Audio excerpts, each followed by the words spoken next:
The emergency alarms echoed through the massive council chambers on Nexus Prime. Red lights flashed across the curved walls while hundreds of alien delegates hurried to their seats. Council Speaker Vexhai, a tall blue-skinned Altarian, struck the resonance gong 3 times. The sound meant only one thing: a crisis that threatened the entire galaxy. "Fellow beings of the Council," Vexhai announced, her voice carrying through the translation devices. "We face a situation not seen for 300 years. The Sol system quarantine has failed." A wave of shocked whispers rippled through the chamber. The Corvin delegation, massive reptilian warriors in dark armor, growled among themselves. The floating orbs of the ethereal collective pulsed with worried energy. Even the normally calm Zephyrians ruffled their feathered crests in alarm. General Thokvar of the Corvin Empire stood first. His scarred face and battle-worn armor made him look like a living weapon. "Speaker, explain this failure." "The quarantine was built with precursor technology. It cannot simply break." Vexhai activated the central hologram. A 3-dimensional map of local space appeared, showing star systems as glowing dots. At the edge, the Sol system pulsed an angry red. Around it, the normally blue barrier energy flickered like a dying flame. 3 days ago, our monitoring stations detected massive energy surges from within the human system, Vexhai explained. The readings were unlike anything we have seen before.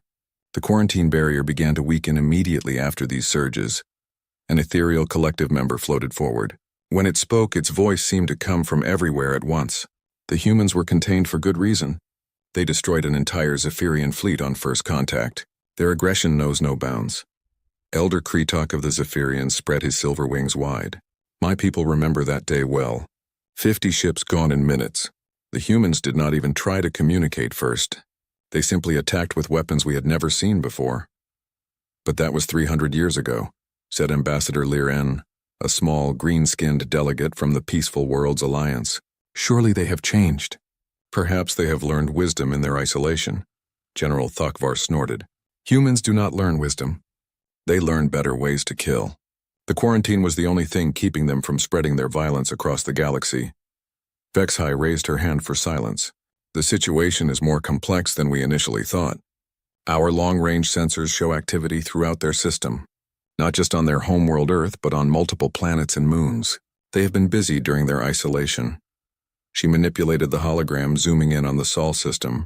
The display showed dozens of space stations, orbital platforms, and what looked like massive shipyards around several planets. "How is this possible?" whispered a delegate from the crystal mines of Arcturus. "The quarantine was supposed to prevent all expansion beyond their home system." "It prevented them from leaving," Vexhai corrected. "It did not prevent them from building within their borders." The ethereal collective member pulsed brighter. "We must discuss the real concern here. If the barrier is failing, what do we do when it falls completely?" General Thokvar pounded his fist on his delegation's table. "We rebuild it. Stronger this time. The humans must remain contained." "With what technology?" Elder Kretok asked. "The precursors left us the barrier, but they never taught us how to build new ones. We barely understand how to maintain what we have." The chamber fell into worried silence. Everyone knew the truth. The precursor civilization had vanished millions of years ago, leaving behind only their incredible technology. The quarantine barrier around Sol was one of their most complex creations, and the current galactic species could only operate it, not create it. "There is another problem," Vexhai continued. "The energy readings from their system suggest they are not just building ships and stations. They are conducting experiments with power sources that register beyond our measurement scales." A young Altarian scientist stepped forward. "Speaker, I have analyzed the data. The energy signatures match theoretical models for matter-antimatter reactions, but at a scale we thought impossible. If humans have truly mastered such technology, they could power weapons capable of destroying entire star systems." General Thokvar finished grimly. The chamber erupted in fearful chatter. Species that had never agreed on anything suddenly found common ground in their terror of human capabilities. "Silence," Vexhai commanded. "Fear will not solve this crisis. We must think clearly." Ambassador Liren stood again. "Perhaps we should consider peaceful contact. Send a diplomatic mission. 3 centuries of isolation might have changed them, or made them more dangerous," General Thokvar growled. "Humans trapped in one system with nothing to do but build weapons and plan revenge. The Corvin speaks wisdom, said Elder Kreetok.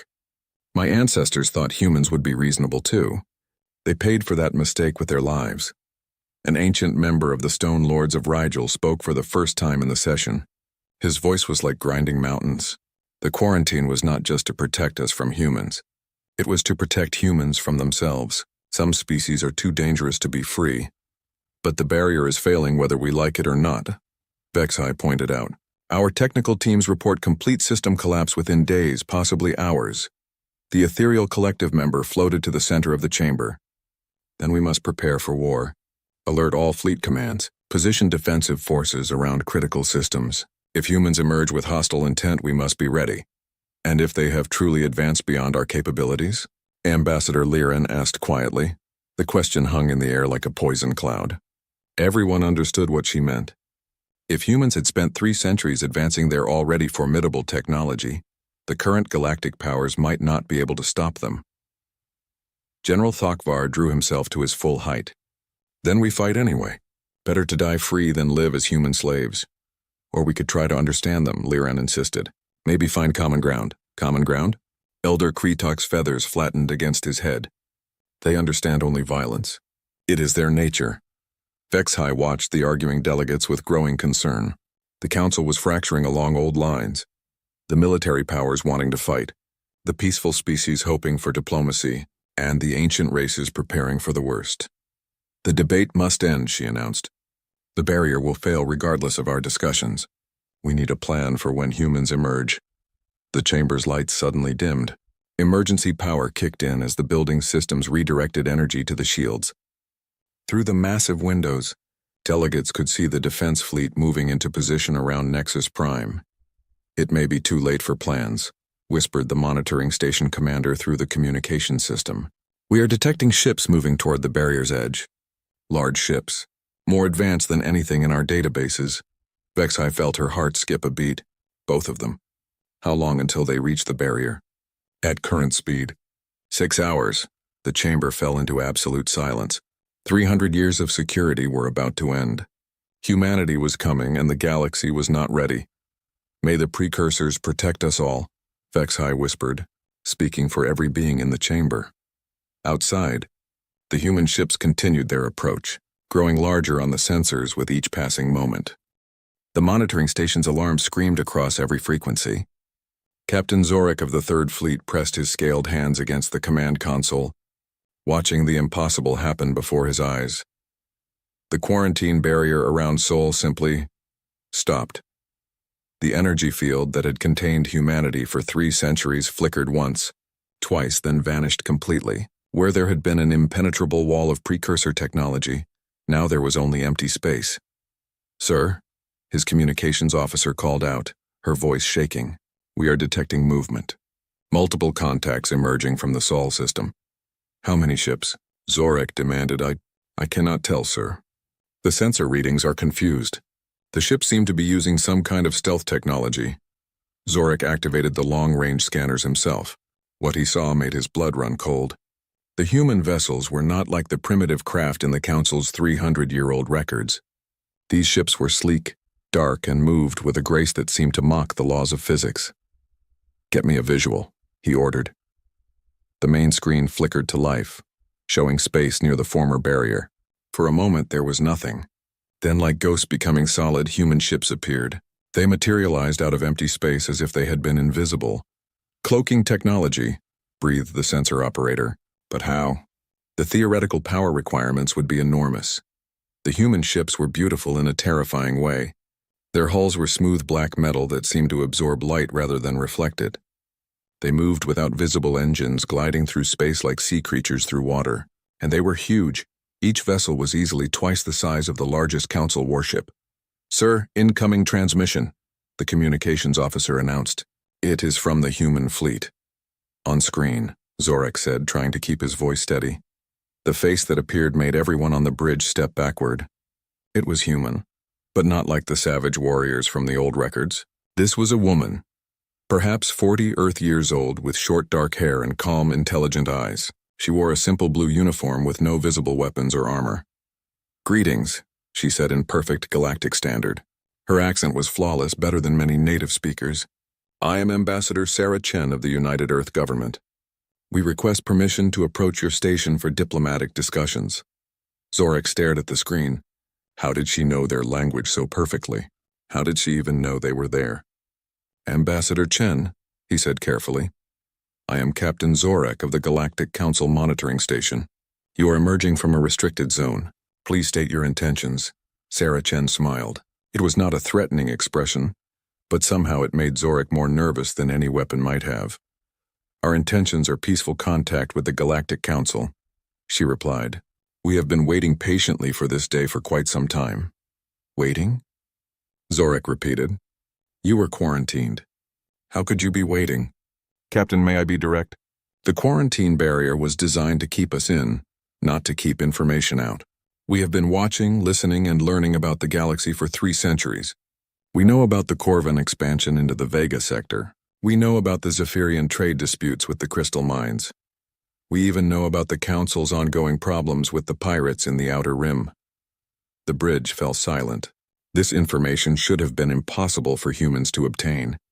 The barrier was supposed to block all communication. How? Zorak whispered. Your barrier technology was impressive, Chen admitted, but not perfect.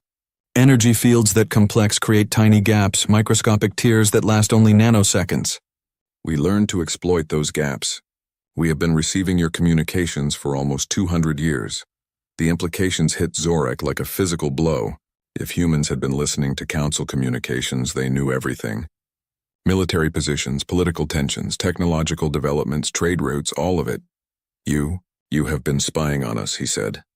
We prefer to think of it as research, Chen replied calmly. We wanted to understand our neighbors before we met them properly. Neighbors? The communications officer could not help but speak. You destroyed an entire fleet on first contact. Chen's expression became sad. Yes, the Zephyrian incident. A tragic misunderstanding that we deeply regret. In our defense, 50 warships approaching our colonies without warning looked like an invasion force. We reacted as any species would when their children were threatened. You attacked without trying to communicate. Captain, Chen said gently, we did try to communicate. We broadcast on every frequency we could generate, in every mathematical language we could devise. When that failed, we sent simple pictographs, mathematical sequences, even musical patterns. The Zephyrian fleet responded to none of it. They continued their approach in attack formation. What would your people have done? Zorak found himself without an answer. He had read the old reports. The Zephyrian fleet had indeed ignored multiple human communication attempts, dismissing them as primitive noise. That was 300 years ago. Chen continued. We were young then, afraid and alone. We have grown since then. Grown how? Zorak asked. Chen gestured and the display split to show the human fleet. There were dozens of ships now visible, all as large and advanced as the first ones. We have learned unity, Captain. For the first time in human history, our entire species works toward common goals. We have no wars among ourselves, no competing governments, no wasted effort on internal conflicts. Every human mind, every human hand has been focused on a single purpose for 3 centuries. What purpose? To become worthy of joining the galactic community. The simple statement hung in the air like a challenge. Zorak felt his certainty crumbling. These were not the savage humans from the records. They spoke of unity, of peaceful intentions, of regret for past actions. But they also demonstrated technology that should not exist. Ambassador Chen, he said slowly, I must contact the Council. This situation is beyond my authority. Of course, she replied. We will wait. But Captain, may I make a request? What kind of request? When you speak to the Council, please tell them this. We do not come as conquerors or supplicants. We come as equals ready to take our place among the stars. The age of human isolation is over. The transmission ended, leaving the bridge in stunned silence. Sir, the sensor operator said quietly, I am reading more ships, many more. They are maintaining position just outside our sensor range, but the gravitational distortions suggest at least 100 vessels. 100? Zorak felt his legs weaken. How big is their fleet? Unknown, sir. But Captain, these readings suggest their ships have mass distributions unlike anything in our databases. Either they are using materials we do not understand, or their internal technology is far more advanced than we believed possible. Zorek stared at the dark ships on his screen. They waited patiently, making no threatening moves, but their very presence was a threat. Not because they were aggressive, but because they represented change. The galaxy as he knew it was ending. "Get me a direct line to Council headquarters," he ordered. "Maximum priority encryption." "Yes, sir." "Sir? What should I tell them?" Zorek looked at the human ships one more time. They were beautiful, terrible, and completely alien despite coming from creatures that looked almost familiar. "Tell them the humans have returned," he said, "and they are not what we expected." Outside, the human fleet continued to wait, patient as teachers with difficult students. The emergency council session had been going for 6 hours. General Thokvar paced behind his delegation's table like a caged predator, his heavy footsteps echoing through the chamber. The human fleet had been waiting outside the monitoring station for 2 days, and the council could not agree on what to do. "We must re-establish the quarantine immediately," Thokvar declared for the 20th time, before they spread throughout the galaxy like a plague. Elder Kretok ruffled his feathers in agreement. "The Corvin speaks truth. Humans are too dangerous to roam free." "But how?" asked Ambassador Lirin. "We do not have the technology to rebuild a precursor barrier." "Then we use conventional containment," Thokvar replied. "We surround their system with fleets. We blockade them until we can find another solution." The ethereal collective member pulsed with agitation. "You would start a war based on 300-year-old fears?" "I would prevent a war by stopping them now while we still can." Council Speaker Vexhai struck the resonance gong. "Enough debate. Ambassador Chen has requested to address the council directly. We will hear what the humans have to say." "No!" Thokvar slammed his fist down. "We do not negotiate with contained threats. We decide their fate, not the reverse." "They are no longer contained, General," Vexhai pointed out. "That reality ended when their barrier failed." The chamber's main screen activated, showing Ambassador Chen's calm face. She appeared to be standing on the bridge of her ship with other humans working quietly in the background. "Honored council members," she began, "thank you for agreeing to this communication. We understand your concerns about our emergence, and we wish to address them directly." General Thokvar stepped forward. "Human, you will return to your system immediately. The quarantine will be reestablished." Chen's expression did not change. "General Thokvar, I believe. Your military record is impressive. 17 successful campaigns, never a defeat. We have studied your tactics extensively." Thokvar's eyes widened. How could she know his service record? "Those files were classified at the highest levels. We also know about your battle at Proxima Highlands," Chen continued, "where you saved 10,000 civilian refugees by sacrificing your own flagship." "It was quite heroic. How do you know that?" Thokvar whispered. Even the council did not know those details. "We have been very thorough in our research, General. We know all of you. Elder Kretok's poetry collection is particularly beautiful, though we wonder why he never shares it with his own people. And Ambassador Lyran's secret work establishing orphanages on war-torn worlds is truly inspiring." The chamber fell silent. These were personal details, private information that should have been impossible to obtain. "You have been spying on us for centuries," Elder Kretok accused. "We have been learning," Chen corrected. "There is a difference. We needed to understand the people we hope to join." "Join?" Thokvar laughed harshly. "You think we will simply welcome you after what you did?" "What we did 3 centuries ago, yes. We have deep regrets about that incident. But General, what would you have done if 50 unknown warships approached a Corvin colony without warning?" Thokvar started to answer, then stopped. He knew exactly what he would have done. Any Corvin commander would have opened fire. "That is different," he said, but his voice lacked conviction. "Is it? We were a young species, afraid and alone. We made a mistake born of fear. We have spent 3 centuries ensuring we never make such a mistake again."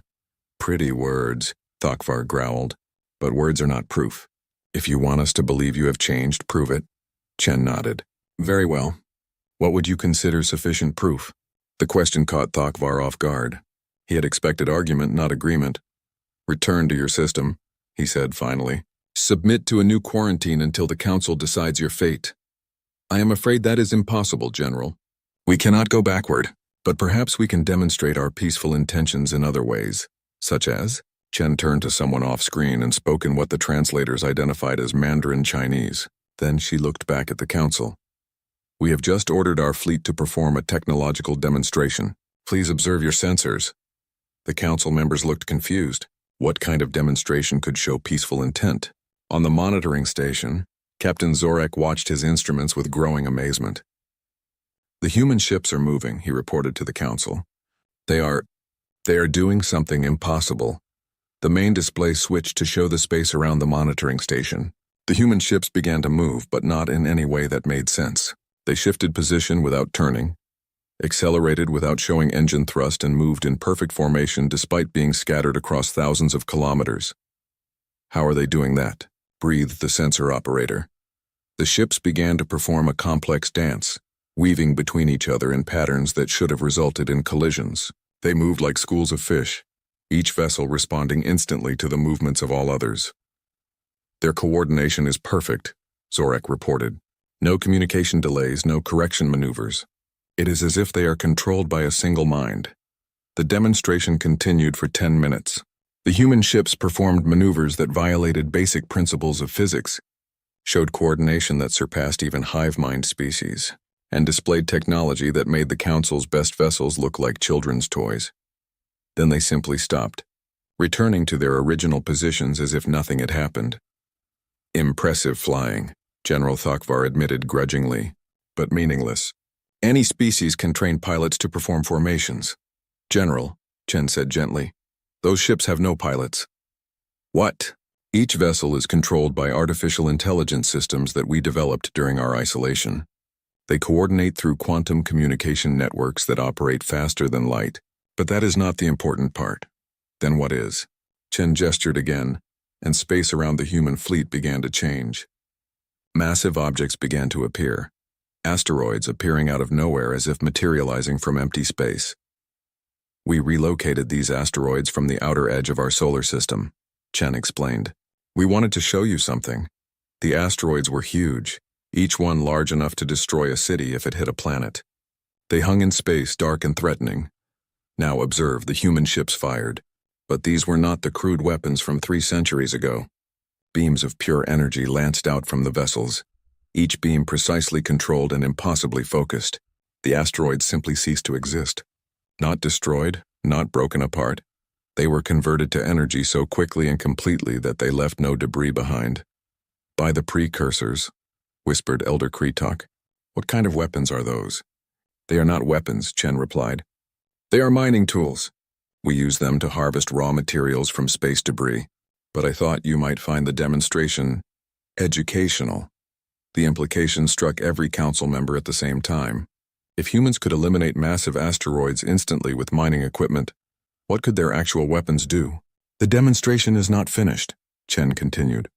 More objects appeared in space, but these were different. They were clearly artificial, geometric shapes made of metal and energy that pulsed with familiar power signatures. Are those?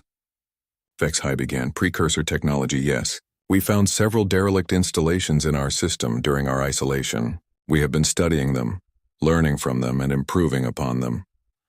The human ships approached the precursor artifacts. Energy fields extended from the vessels, and the ancient technology began to respond. The artifacts activated, their surfaces glowing with the distinctive blue light of precursor power sources. Impossible, breathed the ethereal collective member. Precursor technology responds only to precursor minds. It has been dead for millions of years. Not dead, Chen corrected. Sleeping. Waiting for minds capable of understanding it. We have learned to communicate with the machine intelligences that control precursor systems. They have been quite educational. The artifacts began to change shape, flowing like liquid metal into new configurations. Under human direction, they transformed into structures that the Council had never seen before. What are you showing us? Vexhai asked, her voice barely a whisper. That we are not the same species you quarantined 3 centuries ago, Chen replied. We have grown beyond your worst fears and your greatest hopes. We have mastered technologies that your civilizations have struggled with for millennia. We have unified our entire species under a single purpose, and we have learned to work with the very forces that created this galaxy. The demonstration ended. The precursor artifacts folded back into inactive shapes, and the human ships returned to their waiting positions. So tell me, honored council members, Chen said, do you still believe you can contain us with a blockade? General Thakvar looked at his fellow delegates. For the first time in his military career, he had no answer. The humans had not threatened them. They had not demanded anything. They had simply shown what they were capable of, and it was enough to change everything. "What do you want from us?" Vexhai asked finally. "To talk," Chen replied simply.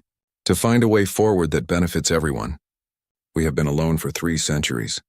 We would prefer not to be alone any longer." The council chamber fell into the deepest silence in its history. 3 days had passed since the human demonstration. The council chambers buzzed with nervous energy as delegates huddled in small groups whispering about impossible technologies and the future of galactic civilization. Some species had already begun recalling their fleets from distant sectors, while others prepared for what they believed was inevitable war. Ambassador Sarah Chen materialized in the center of the chamber without warning. Not through any door or transport pad, but simply appearing as if she had stepped through solid air. The quantum displacement technology sent ripples of fear through the assembled delegates. "Honored council members," she said, as calm as if she had walked in normally. "Thank you for granting us this formal audience." General Thakvar had positioned his guards around the chamber, but now he waved them back. "If humans could appear anywhere at will, weapons seemed pointless. How did you do that?" he demanded. "Quantum tunneling on a macro scale," Chen replied. "We perfected the technique about 50 years ago. It makes travel much more convenient." Council Speaker Vexhai stood at her podium, trying to maintain some semblance of normal procedure. "Ambassador Chen, you have requested this session to present formal terms to the council. Please proceed." Chen nodded and gestured. A holographic display appeared in the air above her, not projected from any device but seemingly generated from nothing. It showed a detailed map of the galaxy with various sectors highlighted in different colors.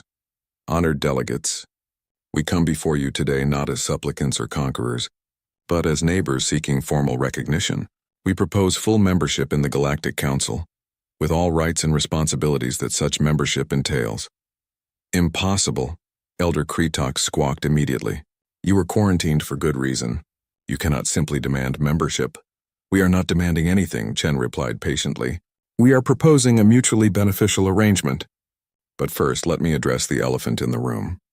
The translation system struggled with the human idiom, producing confused chatter as delegates tried to understand what elephants had to do with galactic politics. "You are afraid of us," Chen clarified. "You believe we are still the violent, primitive species from 3 centuries ago. Allow me to present some facts that might change your perspective." The holographic display shifted, showing detailed views of human space, where the council expected to see military installations and weapon platforms. They saw something entirely different. "In the past 3 centuries, we have established colonies on 47 worlds within our home system and beyond," Chen announced. "Beyond?" Vexhai interrupted. "That is impossible. The quarantine prevented expansion outside your system." "The quarantine prevented ships from leaving through normal space," Chen corrected. "It did not account for dimensional travel, quantum tunneling, or several other methods we developed. We have been expanding for over a century." The display zoomed in on one of the colonial worlds. Instead of fortress cities and weapon factories, it showed vast gardens, research facilities, and what appeared to be art galleries. Each colony specializes in different aspects of human development, Chen explained. This world focuses on agricultural research, developing crops that can grow in any environment. This one studies stellar mechanics, learning how to safely manipulate the energy output of stars. This one is devoted entirely to art and culture, preserving and expanding human creativity. Ambassador Liren leaned forward. "These look like peaceful settlements." "They are. We have not built a single weapon of war in over 200 years. Then what were those energy beams that destroyed the asteroids?" General Thakvar asked suspiciously. "I told you, mining equipment. We also use similar tools for construction, space clearing, and asteroid redirection. When your entire civilization is devoted to creation rather than destruction, you find peaceful uses for everything." The ethereal collective member pulsed with confusion. "But your demonstration showed technology beyond our capabilities. Surely such power requires military applications." Chen's expression became sad. "That is where you misunderstand us. Yes, we could weaponize our technology. We could build devices that could crack planets or ignite stars. But why would we? What purpose would it serve?" "Conquest," Thakvar said immediately. "Defense. Control. General, we already control 47 worlds. We could claim 47 more tomorrow if we wished." We do not need conquest, we need cooperation. As for defense, who could threaten us? And control? Chen shook her head. We spent 3 centuries learning that the only thing worth controlling is ourselves. The holographic display changed again, showing something that made several delegates gasp. It was a precursor installation, but not one of the dead, abandoned ruins that dotted the galaxy. This one was alive, glowing with active energy and clearly operational. You reactivated a precursor site? Vexhai whispered. We did not reactivate it, Chen corrected. We asked it to wake up. That is impossible. Precursor technology has been dead for millions of years. Sleeping, not dead. The precursors did not vanish, they transcended. They left their technology behind as a test, waiting for species mature enough to communicate with it directly. Elder Kretok's feathers ruffled with agitation. What did it tell you? Many things. The location of other installations, the reason for their transcendence, and most importantly, the purpose of galactic civilization itself. Chen paused, letting the weight of her words settle over the chamber. The precursors were not the first galactic civilization, she continued. They were the latest in a long chain of species that achieved transcendence. Each civilization faces the same test. Will they unite and grow beyond their physical limitations, or will they stagnate and fade away? What does this have to do with your membership request? Vexhai asked. Everything. The current galactic civilization is failing the test. You have thousands of species, but they are divided by politics, economics, and old grudges. You waste resources on conflicts that benefit no one. You struggle with problems that could be solved easily if you worked together. The display showed various galactic trouble spots, pirate raids in the Outer Rim, resource shortages in the core worlds, and the ongoing border disputes between major powers. We can solve these problems, Chen announced. All of them, but only if we are recognized as equal partners in galactic civilization. General Thokvar stood up abruptly. You think we will simply hand you control of the galaxy because you have better technology? We do not want control, Chen replied. We want cooperation. Look at what we are offering. The holographic display split into multiple sections, each showing different human innovations. Unlimited energy generation through controlled stellar manipulation. Faster-than-light communication that works across galactic distances. Medical technology that can cure any disease and extend lifespan indefinitely. Transportation systems that eliminate the need for trade routes. And most importantly, governmental systems that actually work. Governmental systems? Ambassador Liren asked. We unified our entire species under a single planetary government, Chen explained. Not through conquest or coercion, but through voluntary cooperation. Every human has a voice. Every decision is made for the benefit of all, and every action serves the common good. It took us 2 centuries to perfect, but it works. The delegates looked around at each other nervously. The idea of true unity seemed impossible to species that had spent millennia fighting over territory and resources. You ask us to trust you with our future, Vexhai said slowly. We ask you to trust yourselves with your future, Chen corrected. We are offering tools and knowledge, not dominion. What you do with them is your choice. And if we refuse? Thokvar asked. Chen was quiet for a long moment. When she spoke, her voice was gentle but firm. Then we will establish our own galactic community. We have already made contact with several species outside Council space. Younger civilizations eager for the knowledge we can share. They are very interested in our offers of cooperation. The implications hit the Council like a physical blow. If humans established a rival galactic organization with superior technology, the current Council would become irrelevant within generations. You are threatening us, Elder Kretok accused.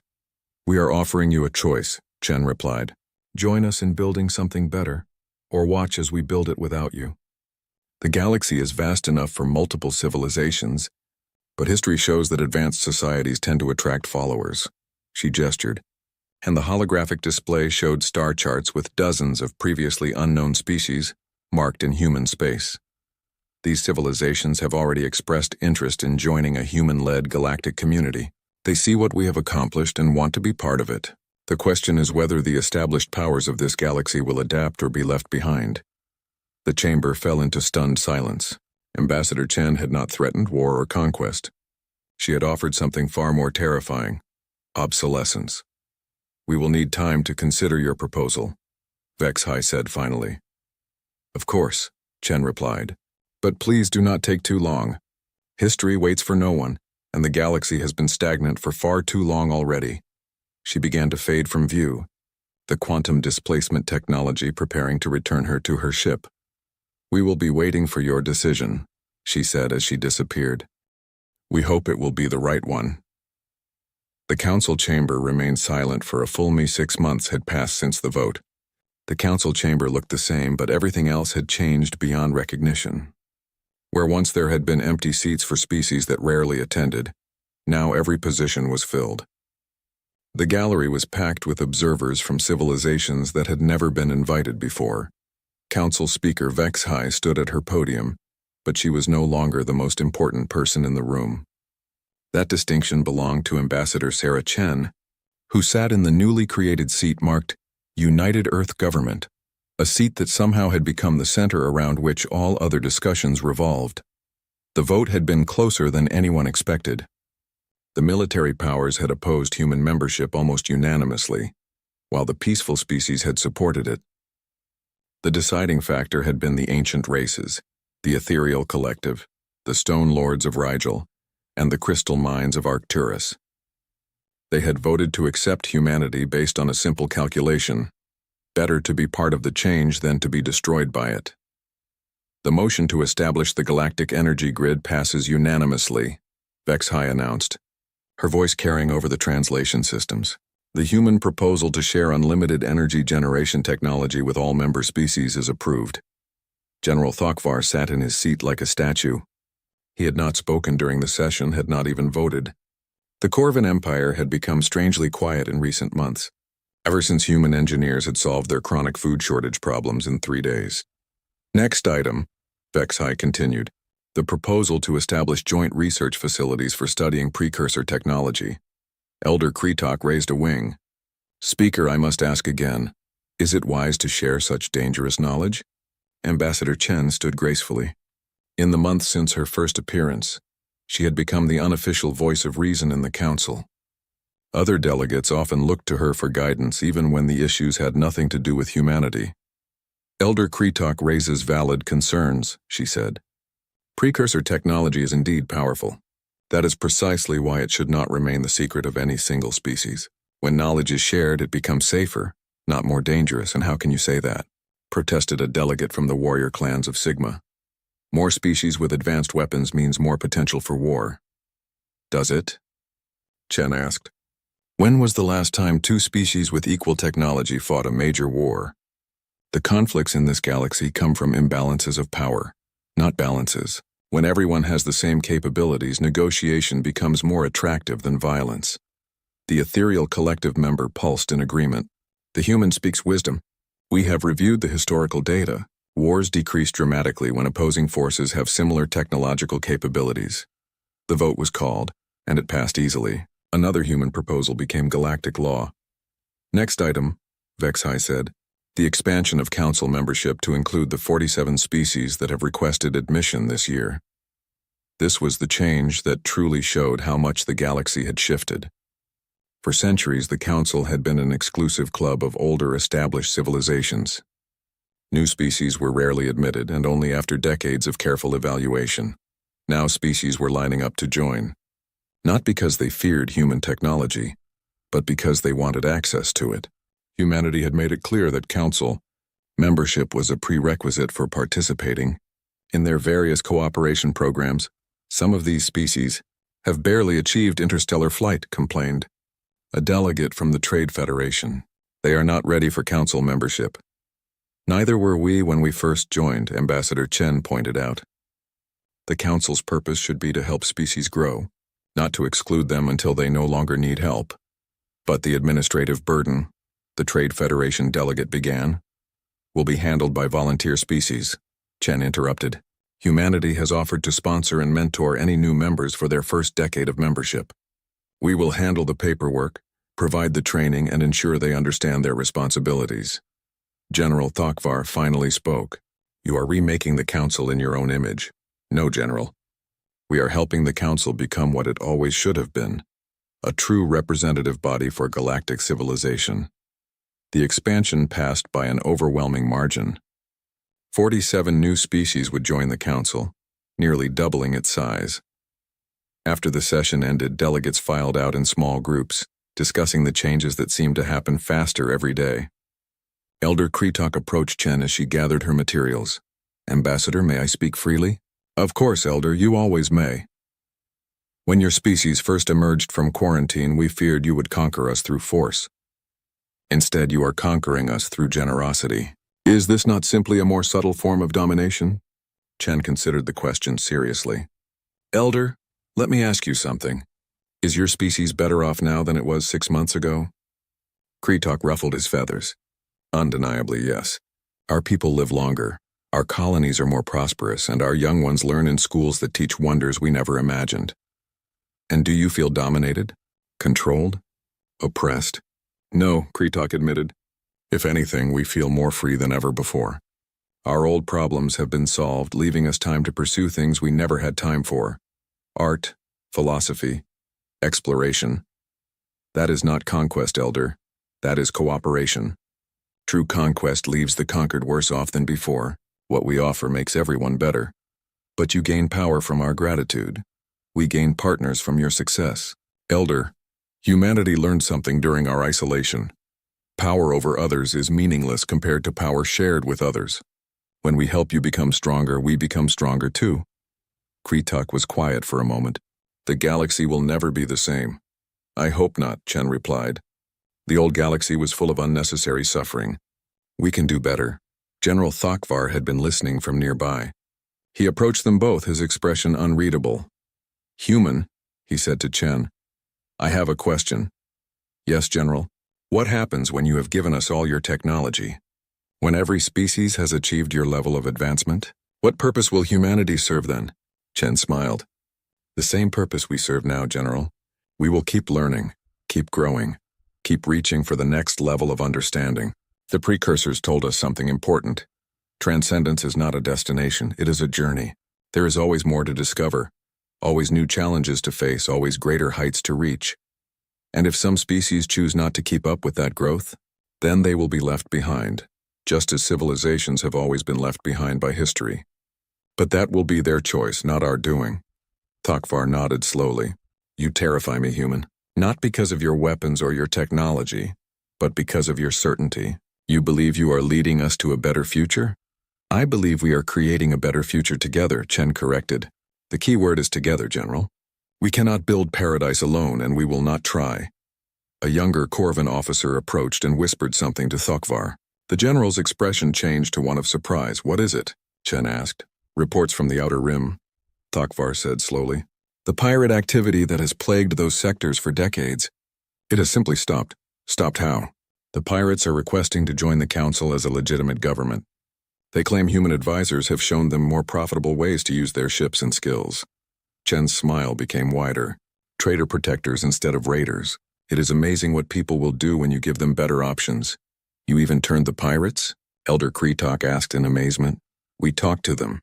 It turns out most pirates are just people trapped in bad situations with no good alternatives. Give them good alternatives and they make better choices." General Thokvar stared at her for a long moment. "You really are going to change everything, are you not?" "We are going to change everything," Chen corrected. "All of us working together. The age of isolated civilizations competing for scraps is ending. The age of cooperative galactic civilization is beginning." She gathered her materials and headed toward the chamber exit. As she reached the door, she turned back. "General Elder, I have an invitation for you both. Humanity is launching an expedition to the galactic core next month. We have located what the precursors called the heart of all things, apparently the key to understanding galactic transcendence. Would you like to come along?" Thokvar and Kretok looked at each other, then back at Chen. "An expedition to the galactic core?" Kretok whispered. "That region has been forbidden for millions of years. Nothing that goes there ever returns." "Nothing has ever gone there with precursor guidance," Chen replied. "We think it is time to discover what our predecessors were so eager for us to find." Without waiting for an answer, she disappeared through the quantum displacement effect that had become her trademark exit. Elder Kretok and General Thokvar stood in the empty chamber, looking out through the great windows at the stars beyond. The galaxy has new teachers, Kretok said finally. And we have become students again, Tokvar replied. Outside, human ships moved between the stars, carrying alien diplomats to worlds they had never dreamed of visiting, while alien engineers worked alongside human scientists on projects that would reshape the very foundations of reality. The quarantine was truly over.